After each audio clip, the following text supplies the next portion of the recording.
All right, welcome back to another episode of the Stitch Method. This particular video has been highly requested by about 7 people. So, only because they know how good this jam can be. So before we get started, I have to give you a little backing on this this song.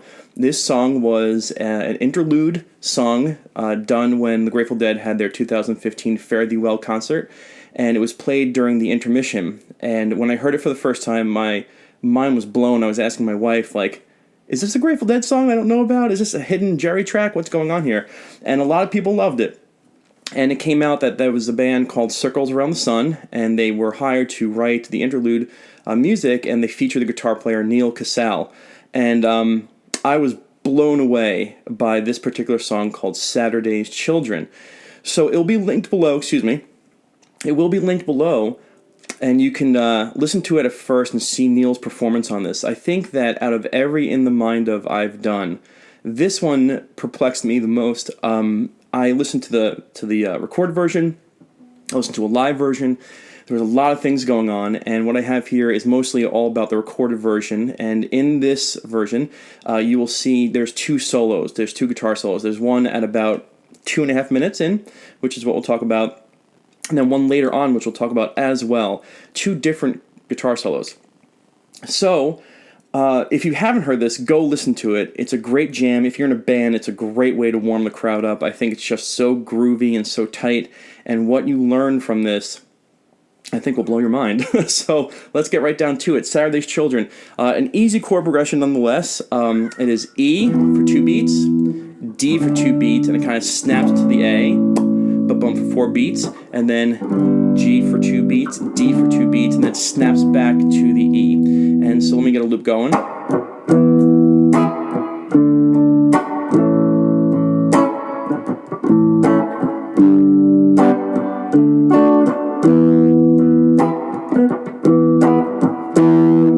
See how good that loop is.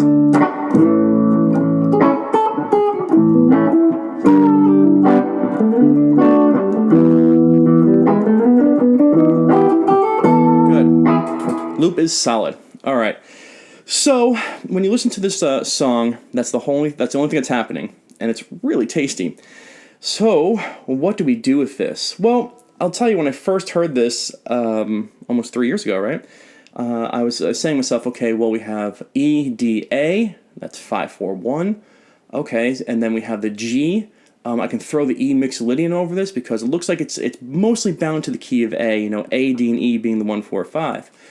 And when you play the mixolydian over it, it sounds just okay. It doesn't sound like what Neal is doing in this performance. So I had to sit and really figure out what was happening. So we're going to go over everything piece by piece, because it's not just an E mixolydian, which I think you guys know already. All right, so let's just talk about this. By the way, I have a sick chart, like a really 4-page chart that took me a while to put together. It's 4 pages. It's going to be clicked. It's linked below. My next live feed that I get up and running will be going over that chart with any questions as well. So in this chart, there's 4 pages because this solo, or this jam, is divided into 4 sections, and the first section is the E for 2 beats. So what does Neal do in this section? Well, it's 2 beats, and it comes off really pretty, and what he does is pretty much just an E major pentatonic, and he uses just like the G, B, and E string forms. The one that you can hear him really come in on is this form 2 pentatonic, but just the 14 on G, 12, 14, 12, 14, G sharp, B, C sharp, E, and F sharp.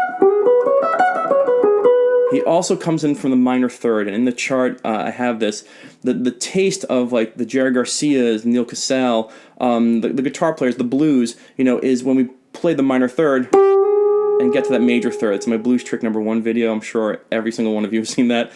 So he's going to use this major pentatonic, but he's going to really also use the minor third in there. And in the charts, it's all located for you. So right off the bat, here's 2 beats, right? Let's see, you got... That's it. That's all you got. That's as much time as you have. So you don't have a lot of time. So you're going to start with the E major pentatonic. Then on the chart, I have several E major pentatonics to choose from. I have this guy here. this guy here, which is the form 1, just a little part of it. Sounds like Allman Brothers. And then this right here, which is part of that form 2. So any which one, those first 2 beats. Okay, I'll do another one. Sorry, it's weird. Sorry, the minor third is there if you're doing a form 1. The minor third is here. And so you can kind of like, you don't have a lot of time, 2 beats. And now we got to get to the section that blew my mind, the D to the A. So you guys know me, pretty much, hopefully, and you know, I'm big on chord tones. So I was like chasing those chord tones, and I'm saying to myself, well, what scale is he using in this? And my original hunch was wrong, and then I had to really listen. And what he's doing here is absolutely outstanding. It goes from the D to 2 beats to the A for 4 beats. And the scale that he chooses here is the D major scale, which is also the A Mixolydian, but really you just want to look at it as a D major scale. It's very, very easy to comprehend. And right here I'll show you this. So you have a D major scale starting at the 10th fret.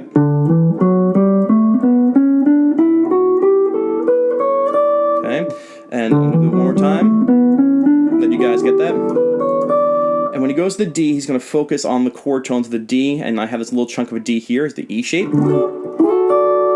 And then he'll grab, in this scale, you can also make an A chord from the C shape. If you need help with this stuff, you can, of course, the charts will have it, but the cage chord system that I have, or cage chord videos that I have, will have these chord shapes if you need them. So I have a D chord here, and I have an A chord here, all within that D major scale, which is also A Mixolydian. So he comes off the bat, he comes off with an E pentatonic, blending in some minor third. Then from the D for 2 beats to the A for 4 beats, he's going to play the D major scale. Focus right away on the D chord tones, scale work, to the A chord tones. So this is what it sounds like. And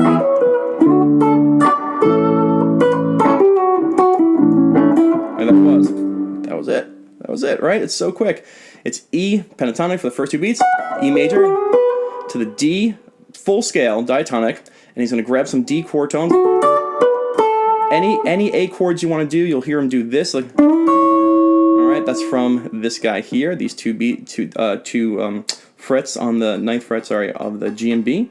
And so the one thing he does here, which you can hear blatantly, is the A has 4 beats. So when he gets to the A chord, he's still staying within that D major / A Mixolydian, same scale.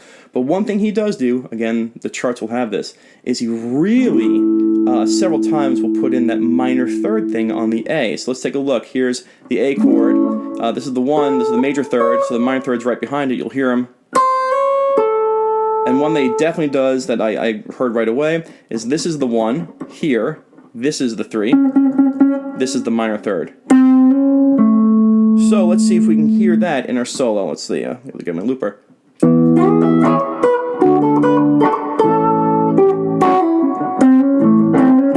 it was. So you hear it.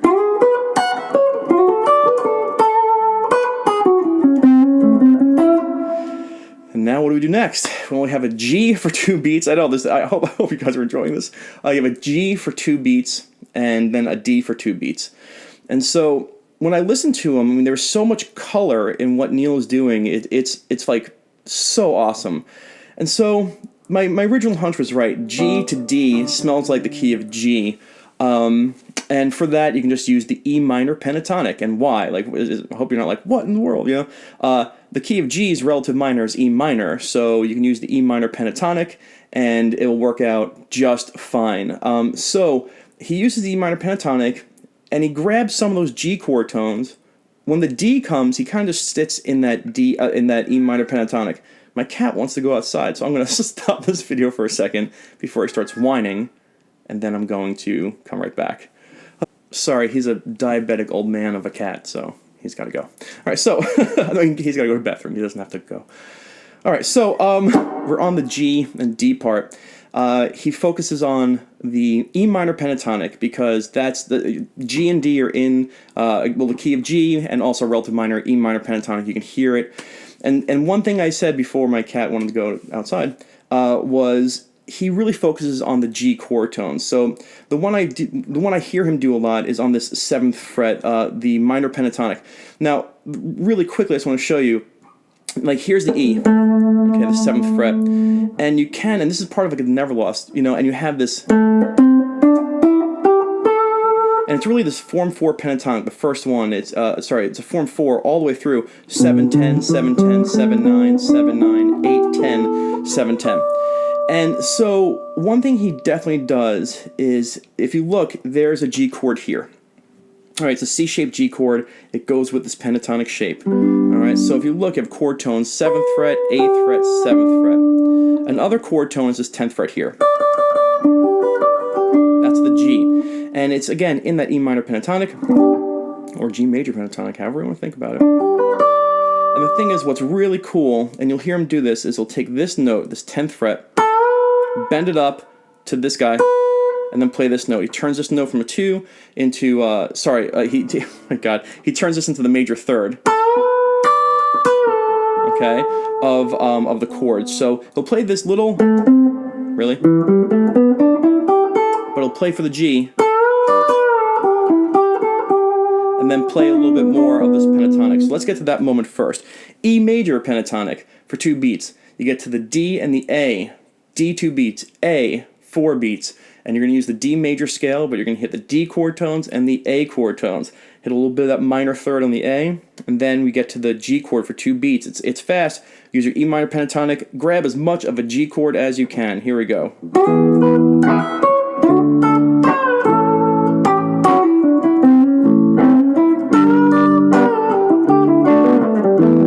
Okay. So one thing I want to discuss there. That worked out. Yay. One thing I want to discuss is what Neal does, and a lot of people do, and I discussed this in one of my blues videos, blending pentatonic shapes, is instead of taking the minor 3rd home from the pinky, like that, they'll come and get this blues move in there, and you can clearly hear him doing it. So he'll play a little bit of E minor pentatonic, not like this, but like this. Like my Eric Clapton video. Check out my Eric Clapton video. So you hear him on the G play this E minor pentatonic, and he really passes right over that D chord because it's in the key.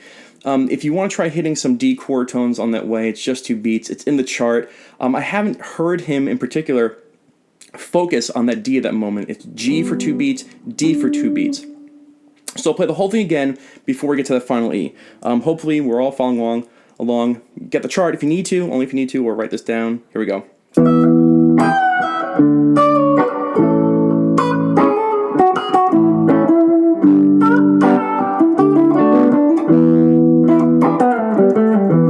Okay, so he ends on the E, and the reason that I bring this up is that there's one little E that we jump to before the final bar. So it's got this E,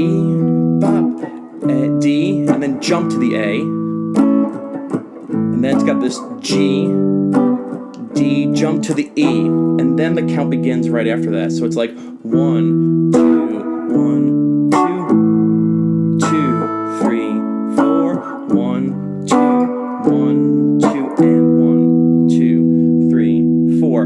So in this moment, the G to the D to the E, the movement is so fast that he really is in the E minor pentatonic, and he sits and he plays a couple of G chord tones, and then he really focuses on the E minor pentatonic, but he definitely hits the E in that jump-in moment. So listen for it one more time.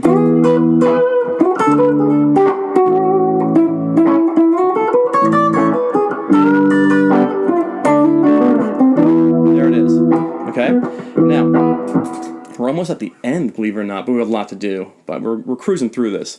I hope this is all making sense. All right, and then we get to the final E.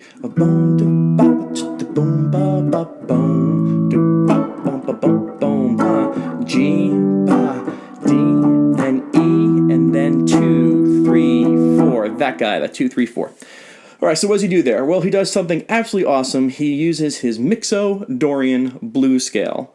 Okay, so the reason he does this is it offers a lot of color,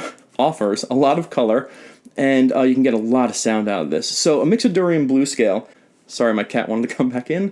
All right, so what he's going to do for the MixoDorian is he's going to play the 1, and you can play a 2 here, but really he really goes from the 1 to the minor 3rd, to the major 3rd, to the 4, to the flat 5, to the 5, to the flat 7, to the 1. Got this huge chromatic chunk there. All right, and you can do the same thing here. Is 1, here's the minor 3rd, here's the major 3rd, here's the 4, 5. It just keeps going. So in this chart that I have for you, if you need it, it has the MixoDorians laid out. But let's play it together. We have 7th fret of the A, 5th fret D, 6, 7, 8, 9, G7, and then G9. And you can do the same thing, but I'm skipping over the 2s. You can do that, but really he goes right to the minor 3rd. So 1 minor 3rd. It's based from the minor pentatonic. 1 minor 3rd, major 3rd, 4, 5, 6, flat 7. It's crazy. Oh, I forgot about the 6th in the first time around. 1, flat 3, major 3rd, 4, flat 5, 5, 6, flat 7, 1, excuse me. And then 1, flat 3, major 3rd, 4, 5, 6, flat 7, 1. And you can really hear him dance on this thing. I'll play it one more time.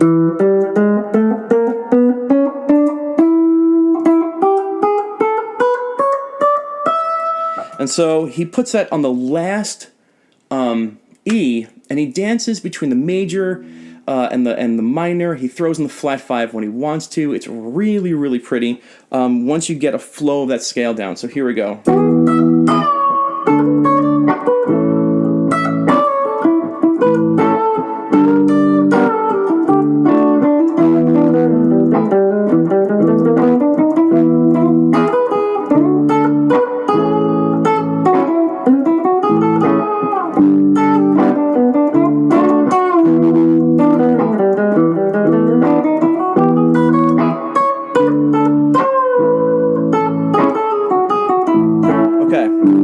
So really quickly, you can see me work that MixoDorian scale. I'm going to show you one more up here, and they will be in the chart. But you can hear how he carries it in the last E, and sometimes he carries it through to the first, back into the first E.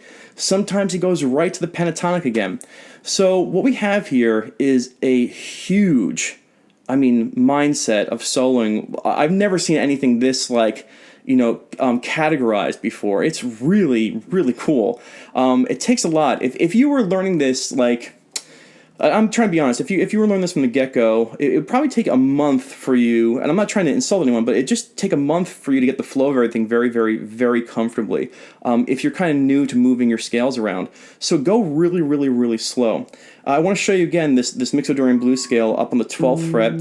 What he does again, instead of playing the 1 and going to the flat 3 like this, he plays the 1 and goes to the flat 3 like this, okay? So 1, flat 3, major 3rd, 4, flat 5, 5, 6, flat 7, 1. Then it's again 1, flat 3, major 3rd, 4, flat 5, 5, 6, flat 7, 1. I'll stay here on this time around. Here we go. And I'll play it a couple times around. You'll hear me either, stop on that MixoDorian, then jump back to the major pentatonic when the song starts again, or carry that thing through the first E, and then when the D comes in again on the beginning of the riff, just jump to the D. I hope that all makes sense. Here we go.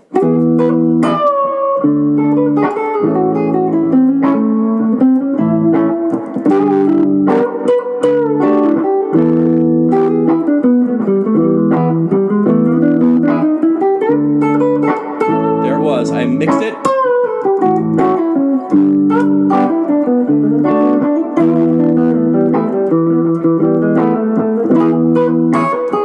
There I went right to the pentatonic.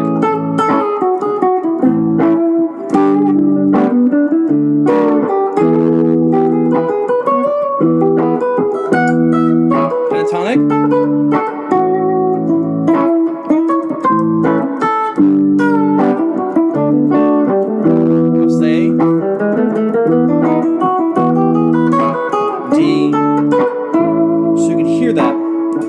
It's up to you whether you want to carry that E MixoDorianBlues scale in to the first repeat of the E and then catch the train on the D, or if you want to stop that E Mixodorian right at the last E and then jump back to the major pentatonic. Totally up to you. All right, so let's just take a breather for a second. Hopefully this all makes sense. And I'm going to say it again because I want you to really get it. It's really awesome once you get it. I probably jammed on this for an hour straight yesterday and just loved it.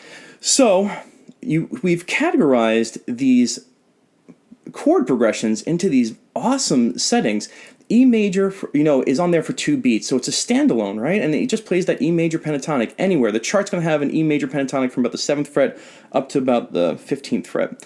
The D and the A, categorizing that in the key of D is awesome. Gives such a good sound. D major and A mixolydian. You can hear him on those notes, capturing the D chord tones, capturing the A chord tones. In the chart, I have several positions for D major scales with the A and D shown. And then a quick move to the G and D, where he snaps into the E minor pentatonic because that's the key, or G major pentatonic. I just like it sounding from the E minor pentatonic because we're eventually going to get to that E. And then when it gets to that E, on the very last E, he spices it up with a super colorful MixoDorian scale. And then he can either bleed that scale back over to the beginning, or just start again with the E major pentatonic. And when you listen, you can hear him do both. Now let's talk about the second solo. He plays about a 1.5-minute solo in the first section, and then the organ plays, and then he comes in with another solo. And this last solo, is a lot more congruent or with how he plays it live. There's a video of them playing it live, and you can hear him sticking more to just the E Mixodorian scale, wherever he is. He's just really playing the E Mixodorian in the second. And so you want to get the scale down. You want to know